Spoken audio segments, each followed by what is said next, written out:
নমস্কার, আমি নয়ন রায়। তো 4 তারিখে নির্বাচন ফলাফলের পর আর 9 তারিখে ব্রিগেডে মোদিজির প্রধানমন্ত্রীর উপস্থিতিতেই আমাদের রাজ্যের মুখ্যমন্ত্রী শপথ দিয়েছে। এটা সবাই জানেন। এটা একটা সংক্ষিপ্ত মন্ত্রিসভা হয়েছে, সেটাও জানেন আপনারা। এবং অন্নপূর্ণা ভাণ্ডার এবং আয়ুষ্মান ভারত, মায়েদেরকে সরকারি বাসে তার ভ্রমণ, তার স্মার্ট কার্ড এবং মেধা তালিকাতে তাদের গুরুত্ব দেওয়া, এগুলো তো হয়েছে। কিন্তু আমাদের মুখ্যমন্ত্রী দিল্লি গেছিলেন, সেখানে অবশ্যই স্বরাষ্ট্রমন্ত্রীর সঙ্গে দেখা হয়েছে, তার নীতিন নবীনজি রাষ্ট্রীয় অধ্যক্ষ দেখা হয়েছে, নতুন মন্ত্রিসভা গঠন হবে। তো এই মুহূর্তে দলের যা পরিস্থিতি, এই নির্বাচনের ফলাফলের পর প্রায় 19 দিন হতে চলল। তো শুনি তার মুখ থেকে। নবকুমার জোয়ারদার, যিনি হচ্ছেন পূর্ব বর্ধমান জেলার এসসি মোর্চার সভাপতি, স্বাগত, অভিনন্দন। সকলকে আমার অভিনন্দন এবং ভালোবাসা। যখন আপনার সঙ্গে আমার সাক্ষাৎকার হয়েছিল তখন আপনারা ক্ষমতায় আসেননি, আর তখন নির্বাচনে মুডে ছিলেন। আপনারা মুডে ছিলেন না মুডে ছিলেন? তখন এরকম চওড়া হাসি ছিল না, তখন টেনশন ছিল একদম যে কি হবে কি হবে, যদি তৃণমূল ফিরে আসে তাহলে তো পিঠের চামড়া উঠে যাবে, ডুগডুগি বাজানো হবে। তৃণমূল সে কথাই বলেছিল যে 4 তারিখে বেলা 12টার পর কোন বাবা আছে তোদের দেখে নেবো, মানে অভিষেক বন্দ্যোপাধ্যায়, কোন অমিত শাহ আছে দেখে নেবো। তো আজকে বোধহয় এই চওড়া হাসি থাকতো না। যাই হোক, মানুষ আপনাদের পক্ষে, গণতন্ত্রের পক্ষে ভোট দিয়েছে। যে কমিটমেন্টগুলো নিয়ে কথা হচ্ছিল, সেই কমিটমেন্টগুলো, নারীদের সুরক্ষা, নিরাপত্তা, অন্নপূর্ণা ভাণ্ডার, মেধাবী ছাত্রছাত্রীদের দেখা, এগুলো কীভাবে দেখছেন আপনারা? দেখুন, আমাদের সরকার আসার আগে আমাদের যে প্রতিশ্রুতি দিয়েছিল, প্রত্যেকটা প্রতিশ্রুতি আমাদের মাননীয় মুখ্যমন্ত্রী শুভেন্দু অধিকারী মহাশয় সচেষ্টভাবে পালন করার প্রচেষ্টায় আছে, আর সেগুলো সাকসেস হবে এবং প্রত্যেকটা মানুষ দলমত নির্বিশেষে তার সুবিধা পাবে। দলমত নির্বিশেষে বলছি, না কোনো জাতি বর্ণ নির্বিশেষে এবং দলমত নির্বিশেষে। সে অন্য দলের মতাদর্শ হতেই পারে, কিন্তু তার কাছে সেই সুবিধাটা পৌঁছাবে।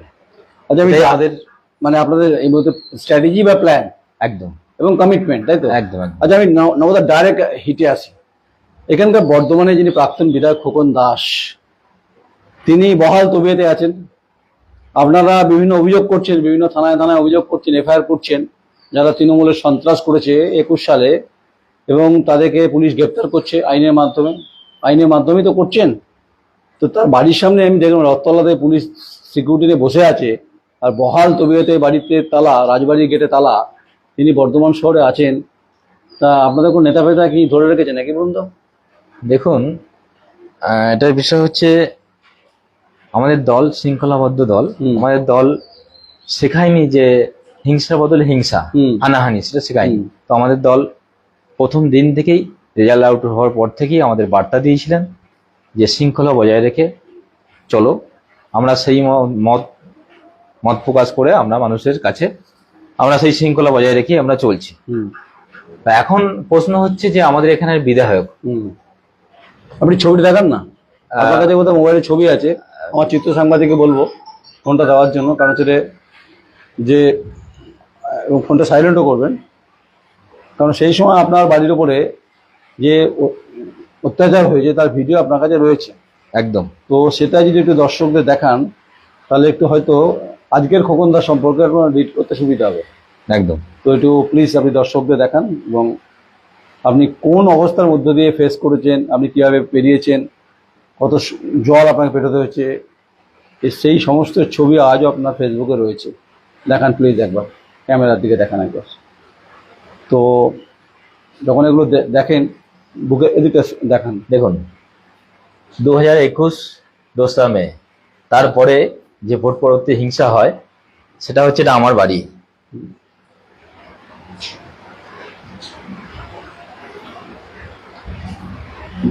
মানে কিছু আস্ত রাখেনি, কোনো জিনিসটাই ছিল না আমার বাড়িতে,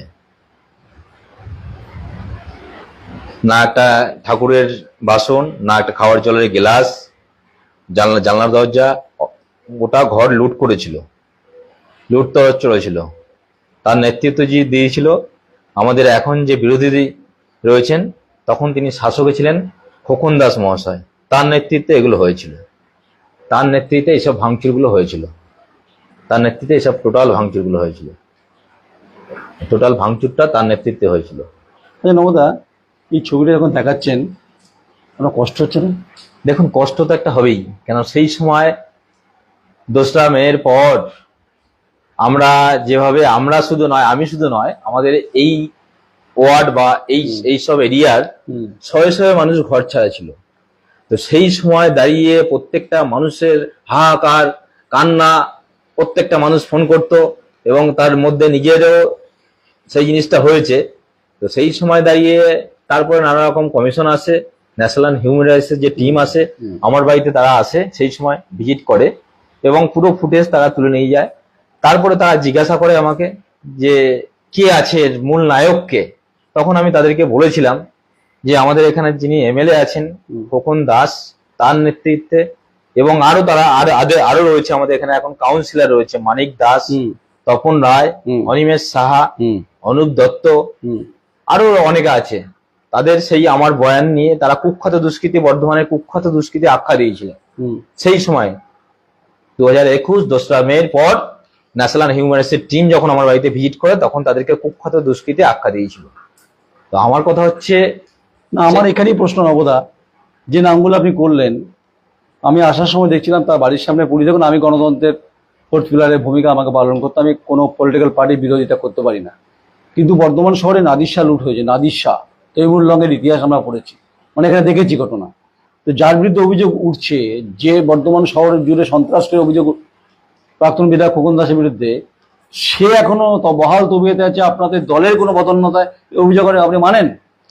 দেখুন, সেটা কি বলবো, আমাদের দল নিশ্চয়ই এর ব্যবস্থা নেবে আশা করি, এবং আমরা কর্মী, আমি একজন এসসি মোর্চার প্রেসিডেন্ট হিসাবে তার ফুল দায়িত্ব, এবং এটাও আমার বর্তায় যে সে সময় যে অত্যাচারগুলো করেছে এবং অবৈধ যে নির্মাণ, অবৈধ যে বালি খাদান, সেগুলো লুটপাট চলেছে। এবং আমাদের এখানে 24 নম্বর ওয়ার্ডে বিশেষ করে বেশ কিছু পুকুর ভরাট করেছে সেই সময় খোকন দাস, এবং নিজের নামে করেছে, এবং আমি সেগুলো পুরোপুরি তার নথিপত্র সব আছে, সেগুলো আমি ঠিক সময়ে জনগণের কাছে আমি সাবমিট করব, এবং কোর্টের মাধ্যমে, আইনের মাধ্যমে তার ব্যবস্থা আমি করছি। এবং উচ্চ নেতৃত্ব আমাকে বলেছে, আমি কথা হয়েছে এর মধ্যে, আশ্বস্ত করেছে, নব তোমার বাড়িতে যে অত্যাচার অন্যায় হয়েছে তার ব্যবস্থা আমরা করব, এই আশ্বাস দিয়েছে। শুধু আমার নয়, অনেক অনেক আমাদের অনেকের, একা নব নয় না, অনেক নবর কলরব ছিল, আত্মনাদ ছিল। আমি বলছি নবদা, যে আশঙ্কাটা আপনারা প্রকাশ করছেন না, যে যদি আপনার দলের কেউ সেটিং করে খোকন দাসকে তৃণমূল যদি থেকে বিজেপিতে রূপান্তর করা হয়, তখন এই যন্ত্রণা আপনি চেপে রাখতে পারবেন তো? দেখুন, সেটা যদি কোনোদিন হয়, সেটা আমার দলের প্রতি আস্থা, পূর্ণ বিশ্বাস, ভরসা আছে। বিশেষ করে আমাদের রাজ্য সভাপতি মাননীয় শ্রমিক ভট্টাচার্য মহাশয়ের ওপরে আমার আস্থা, বিশ্বাস, ভরসা দলের উপরে আছে। তো আমরা কর্মী, আমাদের যত সব কর্মী আছে, আর আমি এসসি মোর্চার প্রেসিডেন্ট, জেলা প্রেসিডেন্ট হিসাবে আমি দায়িত্ব সহকারে বলছি, সেই দিনটা আমরা তার প্রতিবাদ বা ভয়ঙ্কর রূপ নেবে এই বর্ধমানে, গোটা বর্ধমানবাসী দেখবে সেদিনের সেই ভয়ঙ্কর রূপ। যে সেদিন যে আমাদের শাসক, যে এমএলএ ছিল খোকন দাস, তার নেতৃত্বে যে মানে তাণ্ডব লীলা চলেছে, নিজে দাঁড়িয়ে থেকে যে তাণ্ডব লীলা করেছে, তার পুনরাবৃত্তি আমরা শান্ত শৃঙ্খলা ভাবে রয়েছি। তার পুনরাবৃত্তি যদি সে বিজেপিতে যদি আবার আমাদের এখানে দলে যদি তারা আসে, তখন তার ব্যবস্থা জনগণ, সাধারণ জনগণের উপর রায়, জনগণ সেটা বুঝে নেবে। আচ্ছা, এখানে একটা বৃদ্ধাশ্রম রয়েছে, বৃদ্ধাশ্রমকে আমিও শ্রদ্ধা করি, এবং কপালেশ্বর আমাদের কালী মন্দির রয়েছে, পুরনো মন্দির। এই যে আর্থিক যে বিষয়টা, এর যে হিসেব নিকেশ, এটা কি শ্বেতপত্র প্রকাশ করার কথা ভাবছেন? দেখুন, অবশ্যই যে এখানে যে বৃদ্ধাশ্রম চলতো, এবং যারা সিনিয়র পার্সন মানুষ, বৃদ্ধাশ্রম, তাদেরকে তো আমরা এখনো পর্যন্ত আমরা চেষ্টা করছি তাদেরকে পাশে থাকার জন্য, এবং তাদের খাওয়া দাওয়ার ব্যবস্থা আমরাও আছি পাশে, আমরা এগুলো অবশ্যই করব। আমাদের দলও পাশে আছে, দল সচেষ্ট আছে। হ্যাঁ, এর মধ্যে থেকে তাদের কোনো রকম সুবিধা অসুবিধা এটা হবে না, আমরা কথা দিচ্ছি। কিন্তু এখানে যে কাঞ্চন উৎসব হতো, কাঞ্চন উৎসবে যে একটা ফান্ডিং হতো, কোথা থেকে আসতো তার হিসাব, আয় ব্যয় হিসাব জনগণ চাইছে।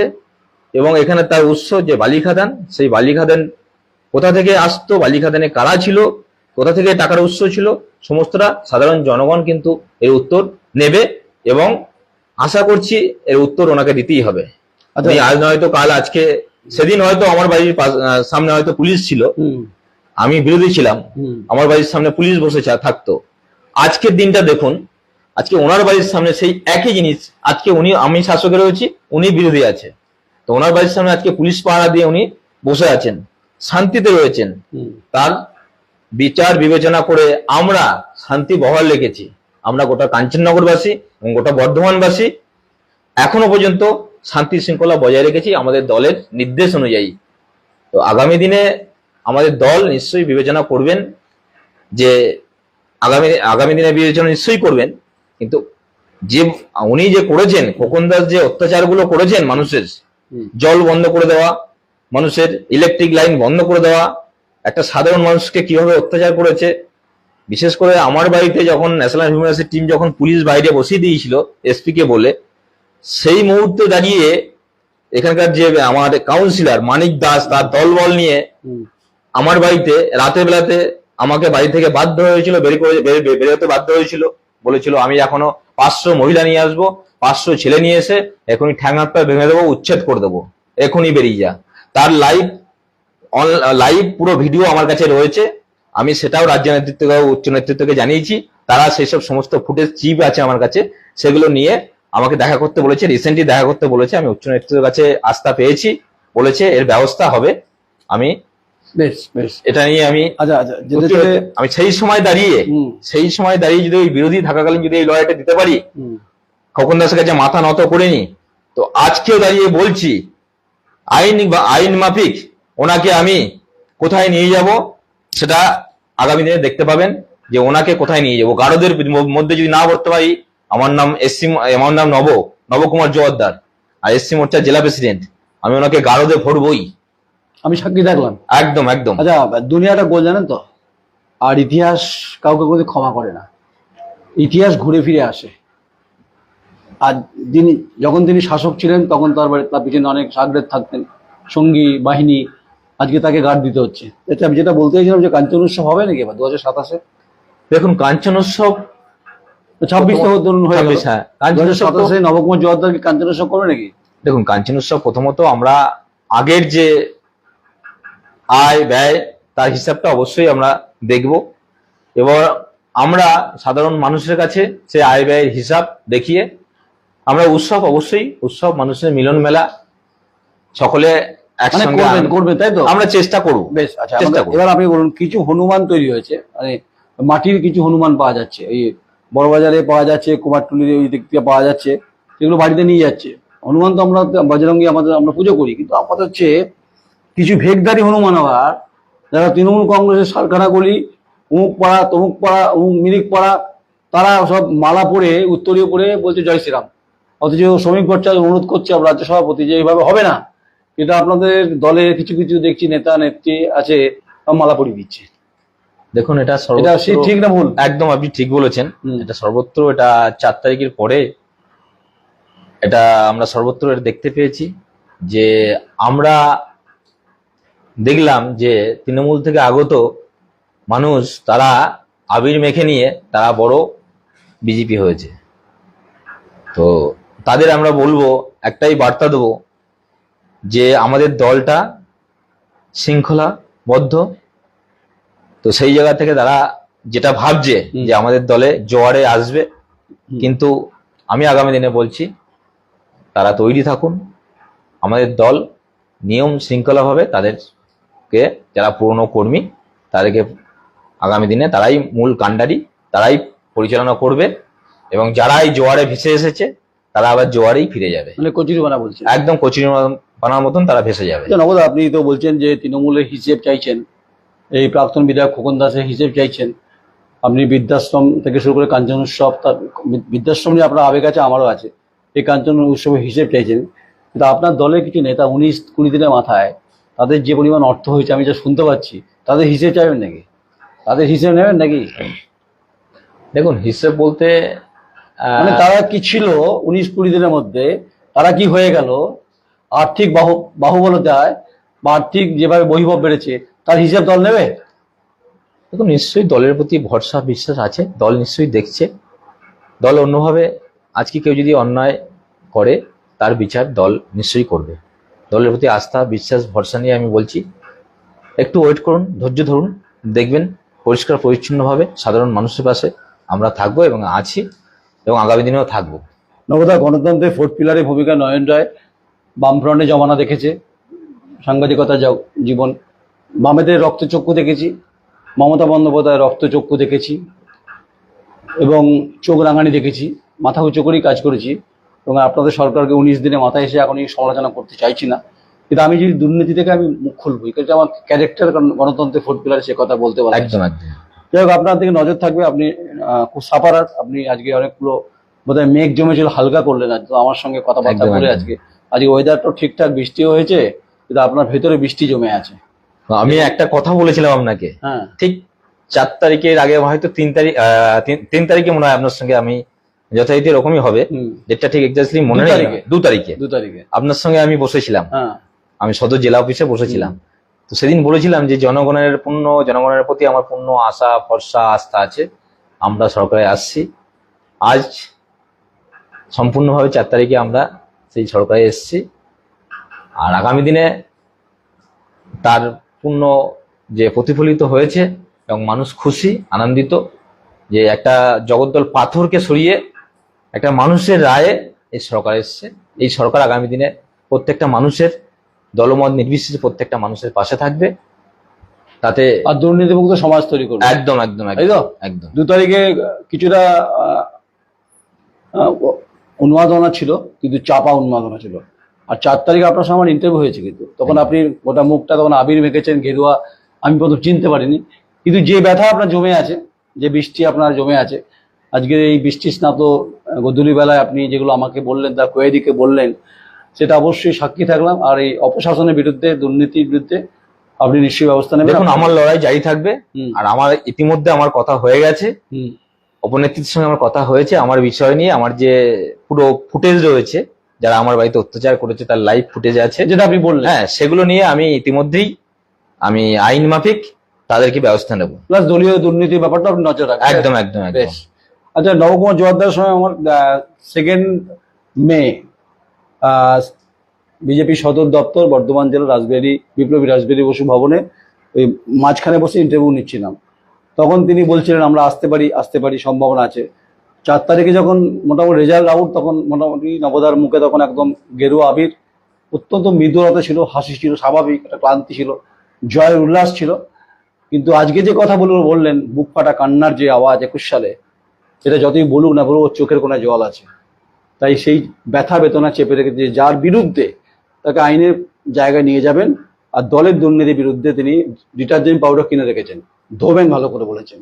আর না ধুলে আমি নবকুমার জোয়ারদারকে আমি ধরবো, আমি ধোয়াবো না, আমি ধরবো। নমস্কার। আর একটা কথা বলি মাঝখানে, আমি বলি যে এই খোকন দাস যে কুখ্যাত দুষ্কৃতী, এই খোকন দাসের নামে আমি সেই মুহূর্তে দাঁড়িয়ে, যখন আমি শাসকে ছিলাম না, বিরোধী ছিলাম, সেই মুহূর্তে দাঁড়িয়ে একে এই খোকন দাসের নামে মহিলা কমিশনে কেস করেছিলাম, আমি এসসি কমিশনে কেস করেছিলাম, পার্সোনালি ব্যাংশাল কোর্টে, হাইকোর্টে আমি কেস করেছিলাম। এই খোকন দাস, মানিক দাস, তপন রায়, এই অনিমেষ সাহা, গোপাল তফাদার, কালীপদ, অনেক আছে এখানে, তাদের নামে প্রত্যেকের নামে আমার কেস রয়েছে, এমনকি বরুণ দাস, প্রত্যেকের নামে আমার কেস রয়েছে। তো আগামী দিনে এদেরকে আমি আইনের মাধ্যমে এদের ব্যবস্থা আমি নেব, তার জন্য যতদূর যেতে হয় আমি যাব। আমি যদি কথাটা শাসক তৃণমূল থাকতো না, আমি বাড়ি ফিরে যেতে পারতাম কিনা বলতে পারবো না। কারণ এই কাঞ্চননগরটাকে এক সময় আসতে ভয় পেত লোকে। একদম। আজ থেকে 30 বছর আগে তখন রিক্সা আসতো না কাঞ্চননগর স্টেশন থেকে, ভয় পেত। আর আরেকটা কাঞ্চননগরে খোকন দাসের নাম শুনে চমকে উঠতো। এই যে আমি সাক্ষাৎকার নিলাম, আমি এতক্ষণ বাড়ি ফিরতে পারতাম কিনা তার মতো ঈশ্বর বলতে পারবে। একদম। সঙ্গে থাকুন, কমেন্টস করুন। আমি দেদার ব্যাটিং করবো, চাপ নেবেন না, দারুণ ব্যাটিং করবো, যে ব্যাটিং এর মধ্যে ছক্কা হবে। নমস্কার, আমি নয়ন রায়, বর্ধমান। সকলে ভালো থাকবেন।